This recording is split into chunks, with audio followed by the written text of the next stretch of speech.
नमस्कार, आप देख रहे हैं पूर्वांचल टीवी और मैं हूं आपके साथ राम शंकर। और आज मैं गोरखपुर जर्नलिस्ट प्रेस क्लब में हूं।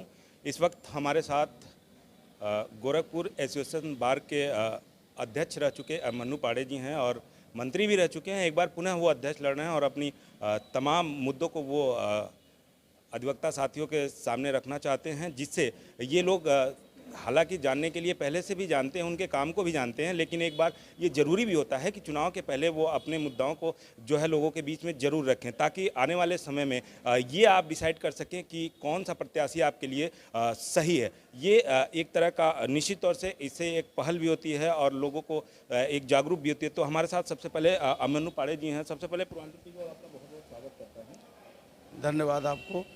आप एसोसिएशन बार का चुनाव लड़ रहे हैं, इस बार गोरखपुर से अध्यक्ष ही, और इस बार अभी जो है जो वर्तमान में अध्यक्ष हैं वो भी लड़ रहे हैं, या क्या मुद्दाएं हैं, किन बातों को लेकर आप प्रेस कॉन्फ्रेंस कर? मुद्दा तमाम ऐसी चीज़ें हैं जो पुराने बातें हैं।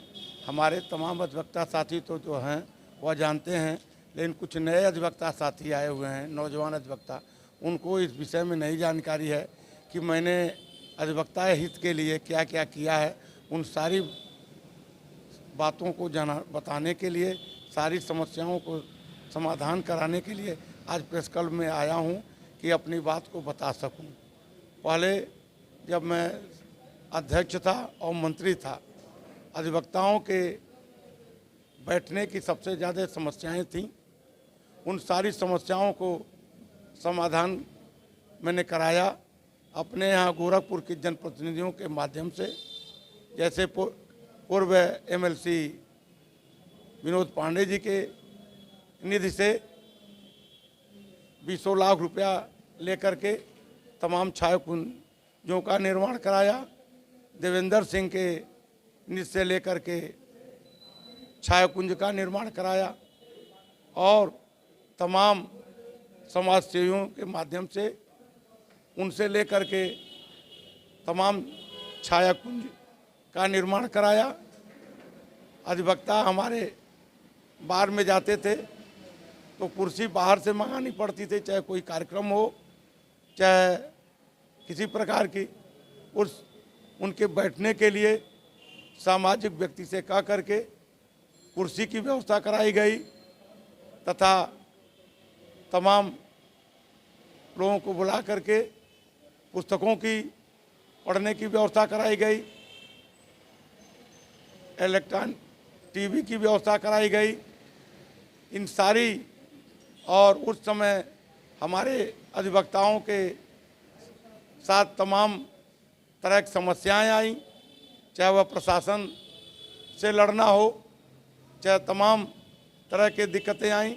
उन सारी समस्याओं से लड़ करके अधिवक्ताओं के हित में काम किया, जिससे अधिवक्ताओं का सम्मान और गौरव बढ़ा।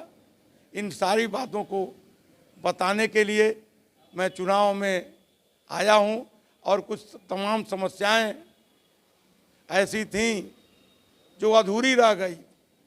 उस समय मैं सम्मानित मुख्यमंत्री को वह नए 1 महीने का करीब हुआ था, उनको मुख्यमंत्री बने, तब मैं उनको बुलाया। उन्होंने अधिवक्ता कल्याण निधि की उस समय 1.5 लाख था। हम उनसे निवेदन किया, कहा तो उन्होंने कहा कि अधिवक्ता निधि मैं वादा करता हूं 1.5 लाख से 5 लाख कर दूंगा। और हमारे अधिवक्ताओं के जो पूरे प्रदेश का बजट था वह बहुत कम था। अधिवक्ताओं को बीमा बार काउंसिल के द्वारा मिलता था वह मात्र 50,000 रुपया था।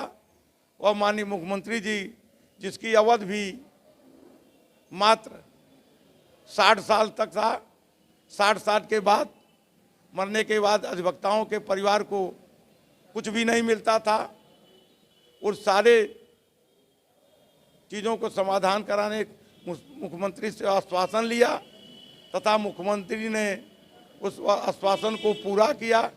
1.5 लाख की तरह से जगह पर 5 लाख किया और बजट कम से कम 20 गुना अधिक कर दिया। अब कुछ चीज़ें शेष रह गई हैं, उस शेष चीज़ों के लिए पुनः मैदान में आया हूँ। जैसे अभिमन्यु जी, बिल्कुल आपने काम इसके, चूंकि आप अध्यक्ष भी रहे हैं एसोसिएशन बार के और मंत्री भी रहे हैं, तो निश्चित तौर से ये जो आप बातें बता रहे हैं ये आप किए हैं। और चूंकि आने वाले समय में चूंकि मंगलवार को चुनाव है, तो इसके बाद अगर आप विजयी होते हैं तो अधिवक्ता साथियों के लिए क्या कुछ नया होगा? जी हाँ, उस समय मैं अधिवक्ताओं के परिवार के मरने के बाद 1 लाख रुपया देता था। अब जबकि इसके पीछे और आज के समय में भी अधिवक्ताओं के परिवार को लोग कभी 10,000 रुपया, 20,000 या इस समय 50,000 देते हैं। मैं 1 लाख रुपया दिया था। आने वाले दिनों में अधिवक्ता के परिवार को 2 लाख रुपया दूंगा। अधिवक्ता के जो हमारे सीनियर अधिवक्ता हैं उनको पेंशन की व्यवस्था कराऊंगा तथा अधिवक्ताओं के बैठने की तमाम तरह की समस्याएं आ रही हैं, उनको बैठने के लिए मुख्यमंत्री से वार्ता हुआ है। मेरे चुनने के बाद मुख्यमंत्री जी स्वयं आएंगे और अधिवक्ताओं के छाया कुंज को हटा करके चैम्बर की व्यवस्था कराएंगे। चैम्बर के व्यवस्था होने के बाद सारे अधिवक्ताओं की बैठने की व्यवस्था हो जाएगी। नए अधिवक्ताओं के स्टाइपेंड की व्यवस्था कराऊंगा और अधिवक्ताओं को पढ़ने के लिए पुस्तकें व्यवस्था कराएंगे। केंद्रीय पुस्तकालय भवन बनवाऊंगा, जैसे हमारे नए अधिवक्ता साथी बैठ करके पुनः वहाँ पठन पाठन कर करके, मैं जब था तो उस समय कोचिंग अपने बार के कक्ष में चलाया करता था। होने के बाद पुनः वो कोचिंग कराऊंगा। उस समय भी PCSJ से लेकर के और APO से लेकर सिविल तमाम हायर जुडिशियल परीक्षा सब लड़के पास हुए और गौरवान्वित हुए।